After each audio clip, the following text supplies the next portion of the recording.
hijab dan juga ada. Nah, kayak pertama kali gimana sih Yang kita pakai itu kayak iya. gimana, kayak suka dukanya itu kayak gimana gitu. Iya, Gitu lah intinya. sebenarnya bukan juga selebgram, bukan juga artis, cuma ini kan dari teman-teman itu banyak yang tanya. Aku kan juga kuliah dan ini dia perkenalkan ini tuh founder dari grup WA, jadi komunitas kayak muslimah bercadar gitu di Tuban. Namanya? Perkenalkan, panggil aja Bintu Abiha. Nah, gitu. Banyak sekali sih dari teman-teman yang kayak teman-teman kuliah, terus ada juga yang sering DM aku, terus juga ada yang dari Facebook juga itu nanya, Kak gimana sih biar bisa kayak istiqomah pakai cadar gitu. Terus dari keluarga gimana tanggapannya, atau dari Respon teman-teman keluarga. gimana, iya gimana gitu. Terus kayak kalau misalnya di masyarakat itu pandangannya gimana sih, kok aku kan tinggal di desa tuh tapi kok aku berani pakai dari rumah, kan kayak gitu. Jadi tuh banyak yang penasaran. Terus ini juga sama sih. Aku awal pakai itu sekitar 2 tahun setengahan lah, mulai dari lulus MA aku. Kan berapa itu kan? Iya, Kan berapa? tahun 2018 akhir. Tahun 2018. Iya ya, belum ada 2 tahun setengah ya, sekitar segituan lah. Tapi aku sekali pakai udah pakai terus kayak gitu. Duluan aku jadi Iya, kamu berapa tahun? 2017. Oh, 2007. Oh, berarti ya lebih lama dia. Berarti dia ini yang lebih pengalaman daripada aku. Jadi nanti video ini tuh akan aku upload juga ada di Instagram, juga di Facebook, juga di YouTube aku.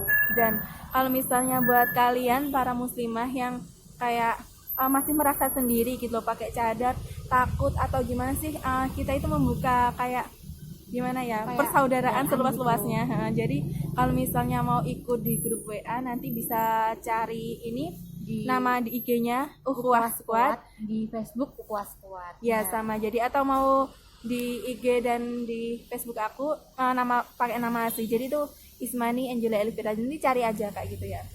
Oke. Yang pertama. Nah, jadi awal sekali aku pakai itu waktu aku mau lulusan dari SMA sih. MA sih, aku bukan SMA, MA. Jadi tuh kayak aku tuh ngelihat orang-orang kayak gini pakai cadar itu kok bagus, kok lama-lama aku pengen. Terus aku tuh memutuskan buat kayak coba-coba gitu beli, tapi aku tuh nggak berani. Sama sih, sama kayak anaknya, aku nggak berani pakai ini dari rumah atau bilang ke orang tua. Jadi tuh aku kayak kalau misalnya mau keluar tuh harus cari tempat yang sepi dulu buat pakai. Iya, jadi kayak gitu. Terus awal mulanya aku bisa istiqomah itu ya karena aku udah bener-bener niat. Terus niat itu tuh aku pupuk terus. Jadi tuh aku ya sudahlah, orang lain mau bilang apa itu terserah. Yang penting kan yang penting kan aku pengen, ya udah aku pakai. Terus banyak juga sih yang tanya, Kak ikut mazhab apa sih, atau mazhabnya apa kok pakai cadar, padahal NU tuh nggak pakai gitu katanya. Tapi aku ya udahlah biasa aja, aku pengen kok kataku. Terus nggak usah dipedulikan kalau misalnya ada orang yang kayak bilang kayak gitu. Jadi kalau misalnya kita jelaskan mazhabnya apa, ini hukumnya kayak gitu, itu tuh malah bikin kayak ribet. Terus iya kalau mereka itu paham, nah kalau nggak paham sama kita kan bisa kayak terjadi kayak perselisihan atau apa. Jadi kalau misalnya ada yang tanya kenapa pakai cadar, ya udah jawab aja pengen kayak gitu. Kalau kamu gimana sih? kalau aku dari awal pakai cadar itu dari keinginan pribadi juga. Waktu umur waktu itu waktu kecil banget sih, itu tuh dideketin awal tuh sama yang bercadar-cadar gitu, dideketin terus kok nyaman gitu. Aku tuh kok yang tahu tuh nggak penasaran wajahnya tuh, nggak penasaran kenapa dia bercadar. Aku tuh sampai doa gini, ya Allah pengen kayak dia gitu satu saat nanti. Awalnya dulu itu aku juga sering ikut kayak di grup-grup WA, terus grup-grup di Facebook kayak gitu. Kan ada kan orang yang sering-sering nge-share link buat masuk ke grupnya untuk kayak kajian online atau apa gitu. Nah, aku tuh pernah ikut kayak gitu. Terus udah aku ikut, ternyata aku tuh salah masuk grup. Ternyata yang aku ikutin itu grup yang kayak ya bisa dibilang kayak Islam garis keras gitu lah. Kok aku tuh merasanya gini, apa yang aku pelajarin dari kecil dari mulai aku sekolah MI, terus SMP, MA juga, itu kok semuanya kok salah, semuanya tuh kayak merasa gimana ya, itu tuh terlalu terlalu memaksakan, kayak hukumnya kayak gini ya harus kayak gini, nggak ada toleran sama sekali. Terus kayak yang biasa rutinan amaliah yang aku kerjakan itu kayak misalnya aku suka dibaan, iya, berjanji kayak gitu, tahlilan, iya, latihan, nah kayak gitu. itu tuh kayak semuanya tuh nggak ada dalilnya lah, nggak ada asal usulnya, nggak ada contohnya, itu tuh nggak boleh dilakukan, haram kayak gitu. Nah aku tuh jadi biasanya kayak tuh ngerasa diginiin loh, iya bid'ah kayak gitu. Nah jadi itu kalian benar. bilangnya tuh bid'ah itu semuanya tuh di neraka kayak gitulah, padahal kan Islam kan juga luas. Iya Ya itu aja, intinya tuh gini, apapun yang diikutin mau itu NU, Muhammadiyah, Salafi atau mungkin yang lain, tujuannya kan surga. Jadi cuma dimengerti jalannya itu lah. beda-beda, jadi tuh banyak jalannya gitulah. Nah Tapi kalau kita lebih ke NU. ya jadi tuh kalau misalnya ada orang yang bilang kayak kamu kayak gini ikut, ya nggak Oh, sih kamu sebenarnya gini kayak ya? kayak gadis kelas gitu. Ya enggak sih, aku tuh orangnya aku orang NU kayak gitu. Jadi tuh pas aku kayak dapet artikel-artikel kayak gitu tuh aku mulai berpikir, masa sih kayak gitu, aku tuh mulai kayak goyah, masa sih kayak gitu, jangan-jangan aku ini salah, jangan-jangan bener. Terus aku coba cari-cari gitu di internet, terus kok ternyata iya. Terus aku tuh mulai kayak percaya gitu, terus aku tuh kayak diajak teman-teman lagi gitu, aku mulai menghindar, dan aku tuh sempat terjerumus ke hal yang kayak gitu. Jadi tuh aku dulu kembalinya itu karena aku udah masuk di pondok, terus ustadku itu kan juga ngejelasin kayak gitu, terus aku tuh lama-lama berpikir ulang, oh iya ya ternyata aku tuh nggak boleh, dan belajar itu harus punya guru. Kalau misalnya kita cuma belajar Dari baca-baca, baca-baca nggak tahu asal usulnya. asal usulnya, itu kan Ntar kita kena yang melenceng susah. loh. Nah iya, makanya itu harus ditanyakan dulu, benar-benar harus konsultasi dulu biar nggak terjerumus kayak aku. Nah itu sih tipsnya. Kalau Kayak aku ya.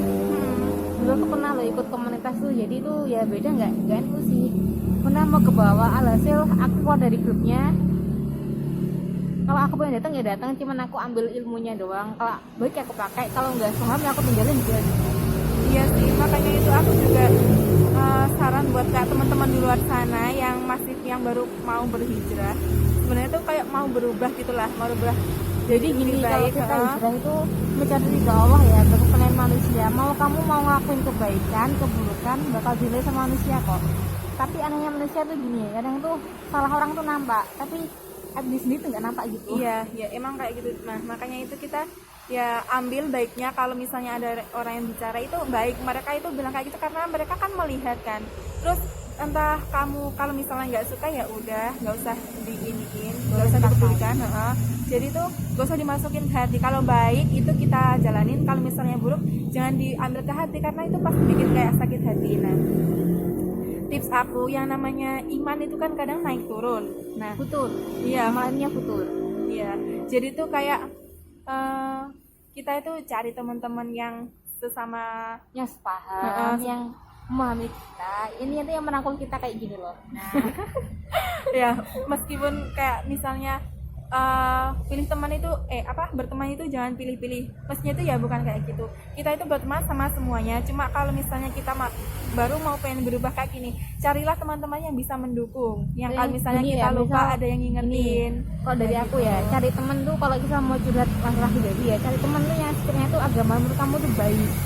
Jadi kamu tuh kalau kamu salah nggak Salahin. kamu kalau salah tuh dibantu gitu biar jadi lebih baik gitu, nggak malah terjerumin ke situ. Kamu tuh udah salah situ aja, jadi malah dorong makin salah. Ini kamu tuh diajak bangkit lah, diajarin mana yang bener mana yang enggak gitu. Iya. Jadi kalau misalnya tips aku, kalau misalnya pengen yang istiqomah ya, pertama itu harus dapat restu dari orang tua dulu. Itu harus, karena misalnya kalau orang tua ridho itu, kita itu pasti mudah ngejalanin apa-apa. Jadi kayak aku pertamanya kan, kenapa kok aku pakainya dari jalan lah gini, itu tuh karena aku tuh belum izin ke orang tua aku. Jadi aku di rumah tuh aku nggak berani, aku cuma berani pakai kerudung yang panjang-panjang gitu. Terus ditanyain, kenapa sih pakainya kayak gitu, katanya. Bapak itu kan panggil aku tuh sayang gitu, saya kenapa sih pakai kayak gitu, katanya kayak orang tua sih pakainya kerudung-kerudung besar gitu, kamu kan kecil, nah kayak gitu. Emang bakalnya kita jadi Iya. orang tua kok. Nah, iya. Kalau di belakang ibu emang bener calon ibu kok, fakta itu. Aku setuju banget itu. jadi maksudku tuh Emak-emak. itu tuh banget, aku kayak mendapatkan rintangan-rintangan gitu, harus kayak gini, diodein orang kayak gini. Nah tapi setelah aku kayak berusaha buat minta izin ke bapakku, terus itu diizinin. Nah semuanya tuh kayak jadi mudah. Aku ketemu teman-teman yang sama-sama kayak gini. Terus aku juga dulu pernah sih aku bikin grup tapi itu seluruh Indonesia, tapi itu grupnya udah bubar karena banyak yang masuk itu beda pemahaman, jadi tuh aku kewalahan. Nah jadi ceritanya tuh kayak gitu. Jadi kalau pesan aku buat semuanya aja, kalau misalnya bener-bener mau pakai cadar, jadi itu lurusin niat, bener-bener pupuk niatnya itu, yakinin hati, terus minta izin ke orang Iya, tua. jangan lupa siapkan mental kamu karena ujian datangnya tuh nggak ada apa-apa, langsung tiba-tiba gitu. Kayak pasti banyak kayak omongan dari orang atau dari temen atau dari siapa, itu pasti banyak yang kayak mengejek lah apa karena gimana ya asing gitu loh. Nah Karena emang gimana ya kan, karena di desa kan emang kayak gimana ya, sama sebenarnya di desa maupun di kota sama-sama aja, kita kecuali tuh kalau sama-sama semuanya Islam, pakai. cuman kan itu pengajaran kita untuk menutup aurat kan lebih utama ya.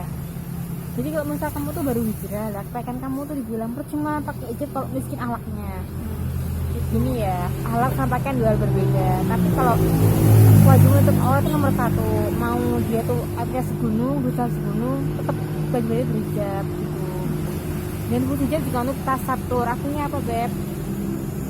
Buat Menyembunyikan aib. iya, Menyembunyikan aib. jadi itu ya intinya untuk lebih kayak menjaga diri gitu dari kayak Oh pandangan iya, satu orang. lagi ada yang bilang, oh pakai cadar gimana kan dapat jodohnya gitu. Ada yang bilang gitu kan. Gini ya, mau kamu pakai gimana pun bakal ketemu jodoh kamu kok. Iya, karena itu udah dinas dan udah Tulis di dituliskan. laut mahfud. Jadi ya sudah, cukup sekian sharing-sharing dari kami. Lain kali kita akan bahas tentang berhijab, cadar, udah kayak gitu kok masih upload foto sih. Nah itu pasti sering kan ada next tapi ya. Oke.